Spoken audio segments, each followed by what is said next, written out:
Challenge নিতেই পছন্দ করি, চ্যালেঞ্জ নিয়ে আমি কাজ করি। চ্যালেঞ্জ অর্থনৈতিকভাবে সমৃদ্ধ করছেন তাই না, শত বাধা বিপত্তি, আন্তর্জাতিক বিভিন্ন সমস্যার মধ্যেই আমরা কিন্তু চ্যালেঞ্জ নিয়ে এগিয়ে যাচ্ছি। সেটা শুধুমাত্র জননেত্রী শেখ হাসিনার রূপান্তরকারী নেতৃত্বে এবং তার ভিশনারি লিডারশিপের কারণে।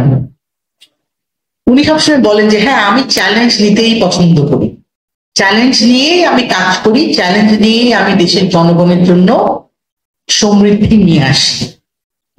এটি আমরা পদ্মা সেতু থেকে শুরু করে, বঙ্গবন্ধু টানেল থেকে শুরু করে, স্যাটেলাইট থেকে শুরু করে, মেট্রো রেল সব ক্ষেত্রেই দেখেছি।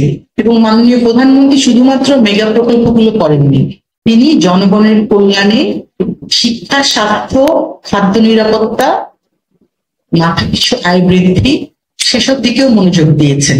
এবং এখানে মাননীয় প্রধানমন্ত্রী আপনাদের চিকিৎসা সহায়তা, আবাসনের জন্য বিভিন্ন, আমি যতটুকু জানি, আমার যতটুকু নলেজ আছে, কারণ আপনারা এতক্ষণ সব সাংবাদিক ভাইরা না পাওয়ার কথা বলেছেন, না পাওয়ার গল্প করেছেন, আমি একেবারে যে পান নাই।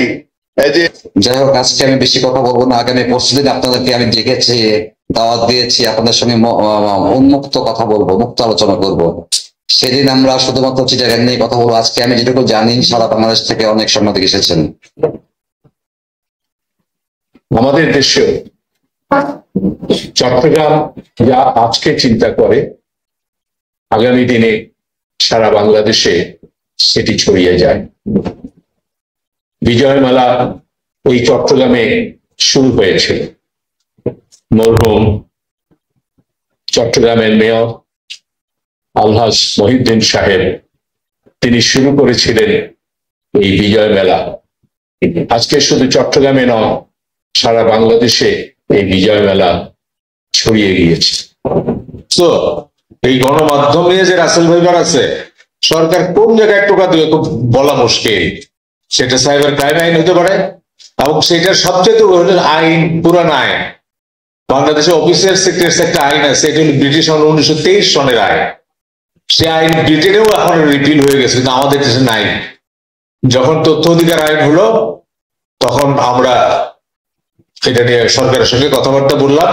ওইটার মধ্যে লেখা আছে 2008 সনের গণমাধ্যম সংক্রান্ত তথ্য অধিকার আইন সকল আইনকে সুপারসিড করবে।